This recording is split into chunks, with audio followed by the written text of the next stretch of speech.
दोस्तों जय हिंद। तो देखिए आज हम स्टार्ट करेंगे क्लास 9th का मैथमेटिक्स चैप्टर फर्स्ट। तो देखिए दोस्तों, चैप्टर स्टार्ट करने से पहले हमें कुछ बेसिक टर्म जान लेने की ज़रूरत है। तो आइए देखते हैं वो टर्म्स क्या है। तो सबसे पहले देखिए हमारे सामने लिखा हुआ है नंबर्स। ठीक है, तो ये नंबर्स, कोई भी नंबर्स आपके सामने जो भी आता है उन सभी को हम क्या बोलते हैं, नंबर्स। अब देखिए इन नंबर्स को हम डिवाइड करते हैं दो पार्ट में, एक तो होता है रियल नंबर और एक होता है इमेजिनरी नंबर। ठीक है, रियल नंबर क्या होता है, देखिए all numbers are real numbers which can be represented on a number line. तो कह रहे हैं कोई भी ऐसा नंबर है जिसको हम नंबर लाइन पे रिप्रेजेंट कर सकते हैं, उसको बोलते हैं रियल नंबर। ठीक है, अब ये इमेजिनरी नंबर क्या होता है, अब जैसे ये √-1 लिखा हुआ एग्जाम्पल में, देखिए एक्चुअल में ये भी कोई ना कोई नंबर ही होगा। ठीक है, लेकिन इसका कोई हमें वैल्यू आज तक पता नहीं चला।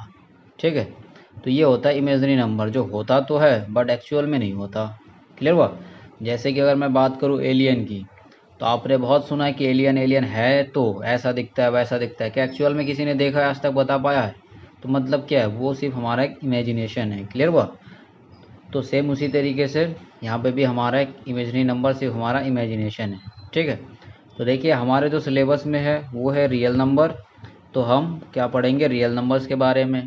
तो देखिए रियल नंबर को पढ़ने से पहले यहाँ पे एक लाइन आया हुआ है जो कि है नंबर लाइन। ठीक है, ये देखिए नंबर लाइन। तो आइए समझते हैं नंबर लाइन क्या होता है। नंबर लाइन आपने बहुत सीख रखा है कि ये एक लाइन होता है। ठीक है, जहाँ हम एक पॉइंट पे ज़ीरो लेते हैं, फिर ज़ीरो के राइट साइड में 1 2, ठीक है सॉरी 1 2 3 इस तरीके से, फिर इधर लेफ्ट साइड में क्या होता है -1 -2 then -3 and so on.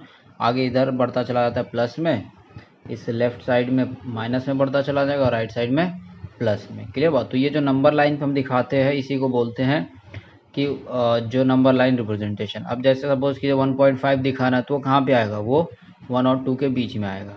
Clear बात। तो वही कह रहा है, ये जो भी हमारे पास रियल नंबर होता है इसको हम नंबर लाइन में रिप्रेजेंट कर सकते हैं, हम नंबर लाइन में शो कर सकते हैं कि देखो इस पोजीशन पे ये जो होगा हमारा नंबर होगा। ठीक है, कोई भी नंबर जिसको हमें नंबर लाइन पे दिखाना है। फिर उसके बाद देखिए इस जो रियल नंबर है, रियल नंबर को हम क्लासीफाई करते हैं टू पार्ट में, एक तो है रैशनल नंबर और एक होता है इर्रेशनल नंबर। ठीक है, अब रैशनल नंबर देखिए क्या होता है, a number which can be written in the form of p/q is called rational number, where p and q are integers and q not equal to 0। तो कह रहा है जो रैशनल नंबर होता है इसको हम p/q के फॉर्म में लिख सकते हैं, यानी अपॉन के फॉर्म में लिख सकते हैं। ठीक है, जैसे ये 1 हो गया तो 1 को हम क्या लिख सकते हैं, 1/1। ठीक, फिर यहाँ पे देखिए लिखा हुआ 22/7, फिर इस तरीके से लिखा हुआ ये रहा -7/15, फिर 0/1। तो यहाँ पे देखिए लिखा हुआ है q नॉट इक्वल टू 0, यानी हमारे ये नीचे नीचे, ठीक है, नीचे 0 नहीं होना चाहिए, ऊपर हो सकता है, यानी p 0 हो सकता है। ठीक है, लेकिन क्यों नहीं हो सकता। क्लियर हुआ।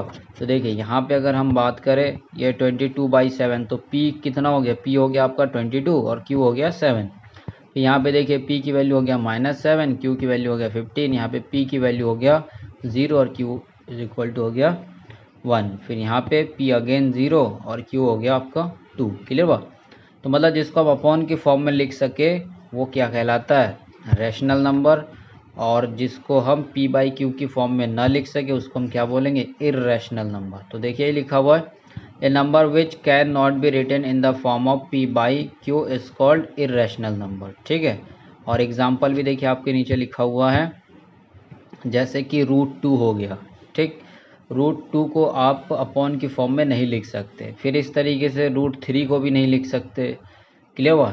यानी रूट के अंदर अगर कोई नंबर है जिसका कंप्लीट वैल्यू ना आए तो वो हमारा क्या कहलाएगा, इर्रेशनल कहलाएगा। जैसे पाई है, पाई कंप्लीट डिवाइड नहीं होता है। ठीक है, पाई की वैल्यू क्या होता है, तो इस जो भी हमारा ये कंप्लीट डिवाइड नहीं होता है, ठीक है, वो क्या होता है, वो इर्रेशनल होता है। ठीक, जैसे सपोज कीजिए अगर मैं बोलूँ √4, तो √4 क्या हो जाएगा, √4 रैशनल होगा कि इर्रेशनल, तो √4 होगा रैशनल। क्यों, क्योंकि √4 की वैल्यू होता है 2 और 2 को हम क्या लिख सकते हैं, 2/1। ठीक है, तो इस तरीके से √3 का कंप्लीट वैल्यू नहीं होता है, इसलिए ये किस में जाएगा, इर्रेशनल में। फिर अगेन देखिए यहाँ पे आगे कुछ वैल्यू लिखा हुआ है 1.102210, तो एंड सो ऑन ये वैल्यू आता चला जा रहा है, ठीक है। मतलब ये टर्मिनेट नहीं हो रहा, मतलब ख़त्म नहीं हो रहा, तो इसको हम क्या बोलेंगे, इरेशनल नंबर, ठीक। और जो ख़त्म हो जाएगा, ठीक है, जैसे सपोज कीजिए मैं बोलूँ एक एग्जांपल आपके सामने 4.5, तो 4.5 को मैं क्या लिख सकता हूँ, इस पॉइंट को हटा के डिवाइड बाई 10, यानी 45/10, तो ये क्या हो गया, एक रैशनल नंबर। लेकिन यही अगर आपका क्या हो जाए 4.3246 आता चला जाए, तो हम उसके डिवाइड में कितना 100 लगाए कि 10 लगाए कि 10,000, हमें नहीं पता। तो इसलिए जो कभी टर्मिनेट नहीं होता है, ख़त्म नहीं होता है, वो किस में चला जाता है, इरेशनल में, यानी उसको हम p/q की फॉर्म में नहीं लिख सकते। फिर यहाँ पे देखिए एक वर्ड आया था इंटीजर, तो देखिए इंटीजर का मतलब हम यहाँ पे समझते हैं। तो इंटीजर क्या होता है, देखिए an integer is a number with no fractional part, ठीक है। इंटीजर में कोई फ्रैक्शन पार्ट नहीं होता है, मतलब कि जैसे कोई नंबर अगर 2.5 लिखा हुआ है, तो इसको हम ये नहीं बोलेंगे कि ये इंटीजर है। इंटीजर में क्या होता है, सिंपल कंप्लीट नंबर होता है, ठीक है।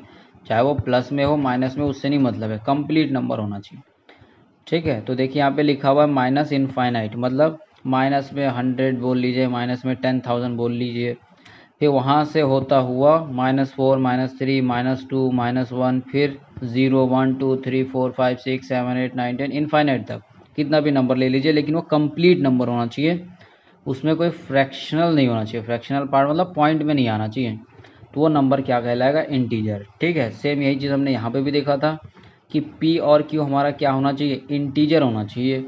लेकिन p और q इंटीजर तो होगा, लेकिन q क्या है, q हमारा जीरो नहीं, जीरो भी इंटीजर है लेकिन केवल जीरो नहीं होना चाहिए q, बाकी सारे इंटीजर कोई भी हो सकता है q की वैल्यू। क्लियर हुआ, यही चीज़ हमने ऊपर पढ़ा था। इसका मतलब इंटीजर को भी हम क्या बोल सकते हैं, रैशनल नंबर, ठीक है। अब इंटीजर रैशनल कैसे हो जाएगा, अब इन सभी के नीचे हम क्या 1 लिख सकते हैं, क्योंकि 1 से किसी को भी डिवाइड करेंगे तो उसके वैल्यू पे कोई फ़र्क नहीं पड़ेगा।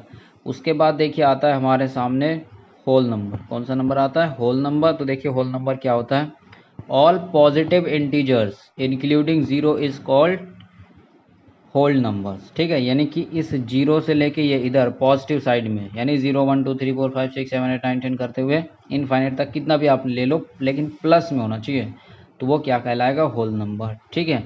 यानी हम कह सकते हैं कि इंटीजर बड़ा भाई, ठीक है, फिर उसका छोटा भाई होल नंबर, फिर उससे छोटा भाई, देखिए उसका छोटा भाई कौन आ जाएगा, नेचुरल नंबर। तो देखिए क्या कह रहा है, all counting numbers are called natural numbers, ठीक है। तो काउंटिंग नंबर मतलब देखिए ये रहा, कौन कौन से, 1 2 3 4 5 6 7 8, मतलब इसमें जीरो नहीं ऐड हो रहा है। अगर इसी नेचुरल में जीरो ऐड कर दो तो क्या बन जाएगा, होल नंबर। क्लियर हुआ।